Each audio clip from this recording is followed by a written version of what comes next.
Halo teman-teman semuanya, ya kembali lagi bersama saya Torik Luzian. Dan sebelumnya teman-teman kita sudah belajar mengenai company profile dan juga kebijakan perusahaan. Nah, ini masih ada sangkutannya nih. Di materi kedua ini teman-teman akan belajar mengenai company culture. Jadi selain kita kenalan dengan profil perusahaan, nah kita harus tahu dulu nih budaya perusahaan itu seperti apa sih, gitu ya, supaya nantinya kita bisa menyesuaikan budaya yang ada dan kita bisa nyaman bekerja di perusahaan ini. Budaya yang pertama yang ada di PT Sesi Group yaitu yang disebut dengan disiplin. Oke, disiplin itu apa? Nah, disiplin itu adalah jika kita bertindak ataupun bekerja itu harus sesuai dengan aturan dan ketentuan yang berlaku. Oke, tentunya dalam suatu organisasi maupun perusahaan itu pasti ada yang disebut dengan aturan-aturan, tertulis maupun tidak tertulis. Orang yang disiplin itu ketika mereka bertindak, ketika mereka bekerja akan sesuai dengan aturan dan ketentuan. Nah, teman-teman pun nanti sebagai operator produksi, QC gitu ya, ketika bekerja harus sesuai dengan SOP-nya, harus sesuai dengan aturan yang sudah ada sebelumnya. Gitu ya. Jadi aturan itu dibuat untuk dijalankan. Aturan itu dibuat untuk diindahkan, bukan untuk dilanggar. Seperti itu. Nah, teman-teman di sini ada coach yang bilang bahwa hasil baik dari sebuah penyimpangan itu tidak lebih dibutuhkan daripada kepatuhan terhadap peraturan ataupun ketentuan itu sendiri. Contohnya apa nih teman-teman ya? Koruptor. Kita ambil contoh koruptor. Nah, koruptor itu mereka hasilnya baik nggak? Hasilnya baik dong, mereka dapat duit yang banyak gitu ya, itu baik gitu hasilnya. Cuman untuk prosesnya itu ternyata tidak baik, dalam artian proses mereka itu menyimpang. Hasilnya apa? Walaupun mereka menghasilkan banyak uang, mereka itu tidak diterima di masyarakat atau tidak dibutuhkan gitu ya, malah dipenjara atau malah kena sanksi dari negara seperti itu. Halnya ketika kita bekerja sesuai dengan aturan yang ada, walaupun hasilnya mungkin ya tidak sesuai dengan yang kita harapkan, tapi itu lebih baik dan lebih dibutuhkan. Jadi nggak usah khawatir ada proses yang sudah kita jalankan, asalkan proses kita itu sesuai dengan aturan yang berlaku, peraturan undang-undangan, tidak melanggar, itu lebih baik dan itu best gitu ya daripada kita menyimpang walaupun hasilnya instan yang oke, tapi nanti jangka panjang itu pasti jelek. Gitu. Balik lagi kita harus di Oke, next. Oke, di sini ada culture yang kedua atau budaya yang kedua yang disebut dengan tanggung jawab. Artinya, teman-teman tuh harus menyelesaikan tugas secara tuntas, konsisten dan juga tepat waktu. Oke. Nah, pastinya kita ketika bekerja itu ada yang disebut dengan target. Gitu ya. Target. Misalnya per harinya itu teman-teman harus menyelesaikan target 100 piece misalnya. Nah, orang yang tanggung jawab, mereka akan bekerja secara tuntas. Itu harus selesai 100 piece tersebut.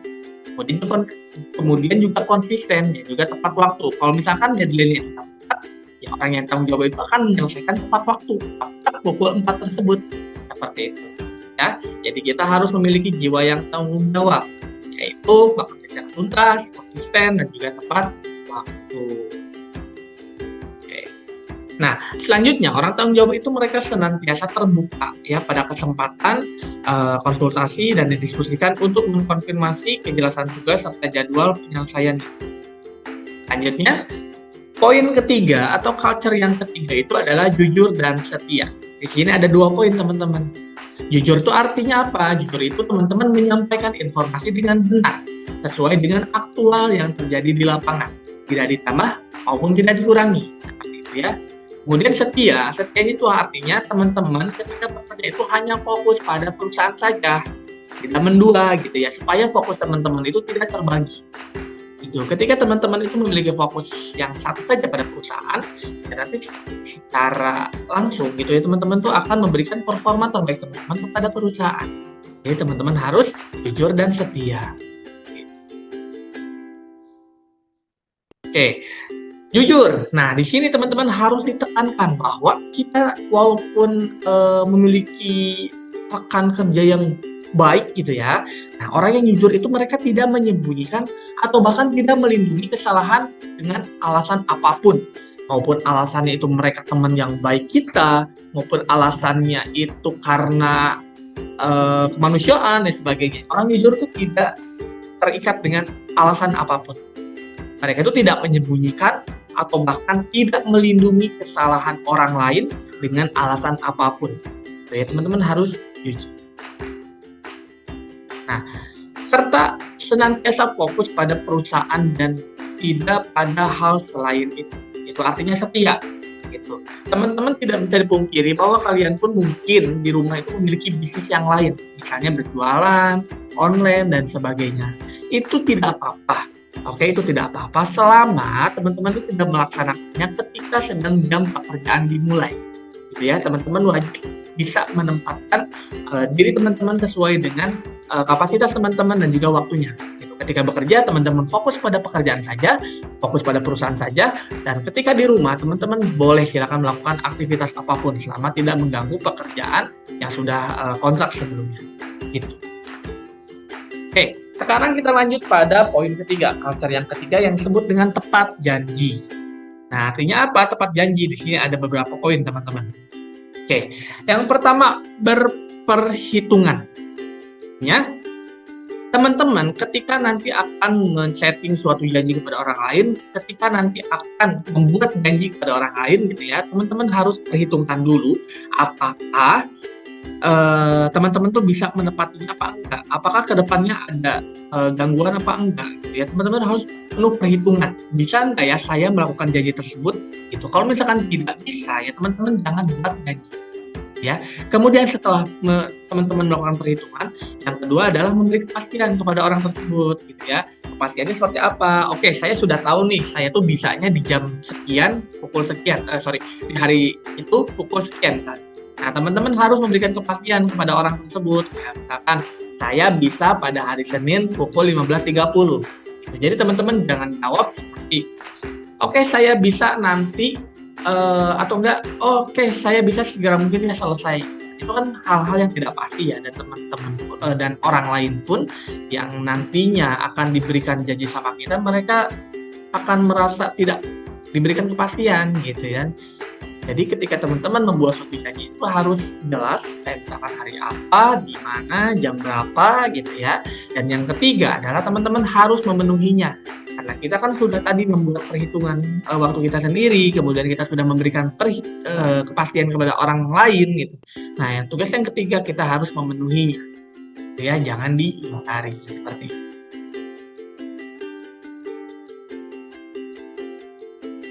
Oke. Artinya teman-teman itu ketika tidak bisa gitu, teman-teman tidak memberikan janji tanpa sebuah kepastian pelaksanaan. Artinya ketika kita membuat janji, kita harus wajib banget memenuhinya dan memberikan kepastian. Kemudian yang kedua adalah bertanggung jawab serta memotivasi diri untuk memenuhinya. Ya, ketika kita sedang memiliki janji.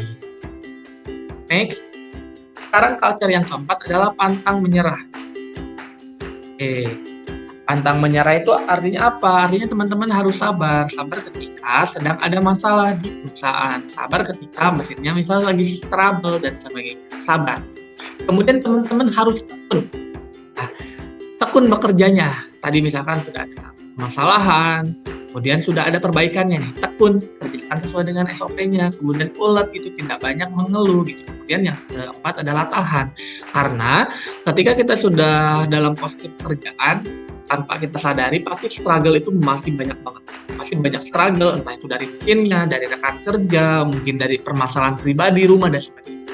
Tapi yang tentang mereka, ya, ketika sedang bekerja mereka akan sabar, pun ulet dan juga tahan pada masalah-masalah yang ada gitu. Jadi tidak menyerah gitu ya ibaratnya. Kemudian kita lanjut. Oke. Kesuksesan sangat membutuhkan semangat untuk terus mencoba. Ya, walaupun kita sudah salah, kemudian tidak berhasil, orang yang sukses itu akan terus mencoba, akan selalu semangat untuk mencoba. Kemudian orang yang sukses itu mereka akan percaya pada harapan baik serta tidak mudah menyerah. Selanjutnya, poin yang selanjutnya adalah bekerja sama. Oke. Ketika kita bekerja, tanpa kita pungkiri bahwa kita membutuhkan orang lain. Gitu ya, kita akan membutuhkan orang lain karena kita tidak bisa bekerja sendiri. Kita akan selalu terkoneksi, akan selalu berkoordinasi dengan orang lain. Misalnya, teman-teman itu sebagai orang produksi. Nah, teman-teman akan selalu berkoneksi, akan selalu bekerja sama dengan QC, misalnya gitu ya. Nah, bekerja sama di sini adalah teman-teman itu peduli pada pekerjaan sendiri dan juga pada rekan kerja. Jadi teman-teman tidak apatis nih. Peduli pada pekerjaan sendiri, teman-teman harus selesaikan terlebih dahulu pekerjaan sendiri. Kemudian ketika rekan teman-teman itu sedang mengalami struggle atau masalah, ya teman-teman harus peduli juga pada rekan kerja. Kita apatis gitu ya, kita membantu sebisa kita seperti itu. Oke. Kerjasama. Nah, yang harus kita tekankan adalah senantiasa kita itu harus sadar bahwa kita itu perlu pertolongan orang lain. Kita itu tidak bisa hidup sendiri, kita pasti nantinya ada masalah, maka dari itu kita perlu pertolongan orang lain. Yang kedua, nah, kita juga dapat menolong orang lain. Nggak adil dong, masa gitu orang lain tuh nolong kita, tapi kita nggak nolong orang lain, gitu ya. Sehingga kita pun harus aware, kita juga harus sadar bahwa kita juga harus gitu menolong orang lain.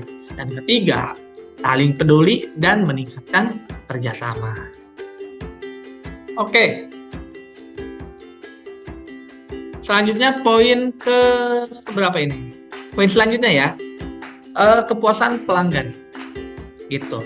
Jadi suatu perusahaan atau bisnis itu pasti mementingkan yang namanya customer oriented, teman-teman. Jadi yang paling utama itu adalah kepuasan pelanggan.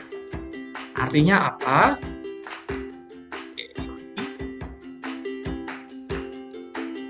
Oke, nah ketika kita bekerja sesuai dengan SOP, ketika kita bekerja dengan kualitas yang sangat baik, nantinya ke depannya itu akan menentukan keberlangsungan perusahaan. Nah, misalnya gini ya teman-teman ya, customer itu pasti akan melanjutkan kontraknya atau mungkin akan memperpanjang kerjasamanya ketika mereka itu dipuaskan. Dalam artian produknya itu dalam kualitas oke, kemudian tepat waktu dan sebagainya, gitu ya. Maka si customer itu akan memperpanjang kontraknya. Oh iya, ini barangnya oke semua nih, tepat waktu nih, gitu ya. Jadi tidak akan memotong kontraknya. Gitu. Jadi ketika kita bekerja itu sesuai dengan SOP, ketika kita bekerja itu dengan mementingkan si customer oriented, gitu ya, nah, maka akan menentukan keberlangsungan si perusahaan tersebut. Gitu. Nah, kepuasan pelanggan ini teman-teman tuh wajib senantiasa mengupayakan kepuasan pelanggan yang sangat menentukan keputusan untuk memilih rekan bisnis. Kita lanjut pada poin selanjutnya, yaitu sumbang ide. Gitu ya. Nah, sumbang ide ini artinya teman-teman itu berkontribusi pada kemajuan perusahaan dengan ide-ide yang membangun. Gitu. Jadi nanti ketika teman-teman sudah ada di line produksi itu, pasti teman-teman akan menemukan berbagai macam permasalahan, yaitu dari mesin ataupun apapun. Nah, misalnya, oh ini mesin A itu ternyata nggak ada covernya ya, gitu. Ini berpotensi pada kecelakaan kerja. Gitu. Teman-teman itu harus memiliki kontribusi nih pada kemajuan perusahaan dengan memberikan sumbangsih ide tersebut. Gimana Pak kalau misalkan ini kayaknya harus dikasih cover deh, supaya lebih safety gitu misalnya ya. Jadi nanti teman-teman itu boleh banget ya untuk menyumbangkan ide-ide kreatifnya untuk membangun perusahaan, dan teman-teman tidak boleh pelit nih untuk menyumbangkan ide itu. Nah ini ya, teman-teman jangan takut atau pelit untuk menyampaikan ide kreatif dan juga membangun untuk membantu perkembangan atau kemajuan si perusahaan.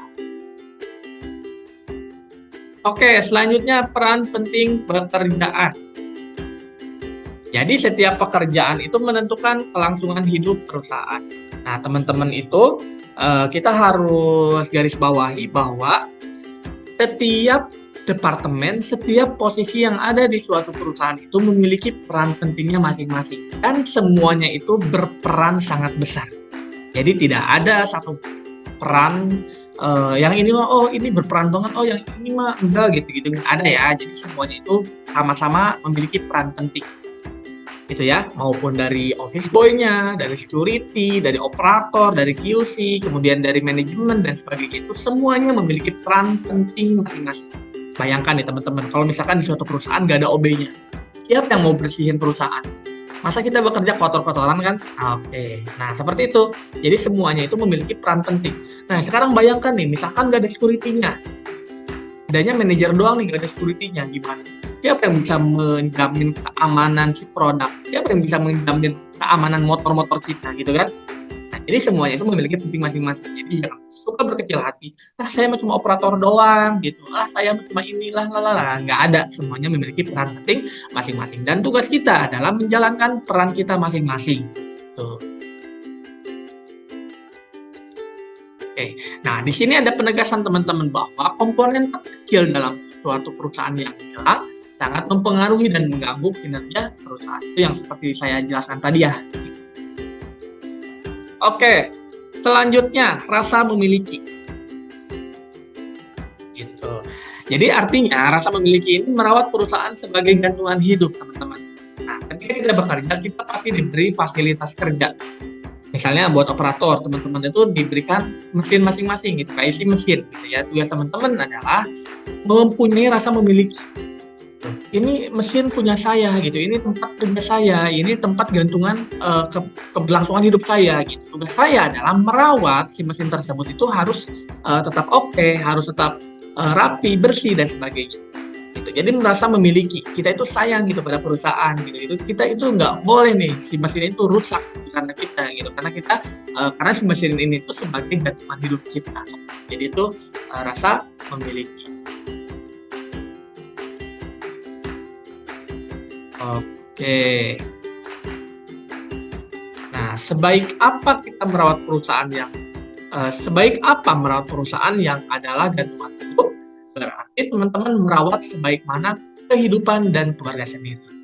Jadi teman-teman itu merawat perusahaan itu harus seperti teman-teman merawat rumah sendiri, gitu. Karena kan perusahaan itu tempat hidup kita nih. Karena perusahaan itu tempat bergantungnya hidup kita, tempat rezekinya kita. Makanya kita harus merawat sepenuh hati seperti rumah sendiri.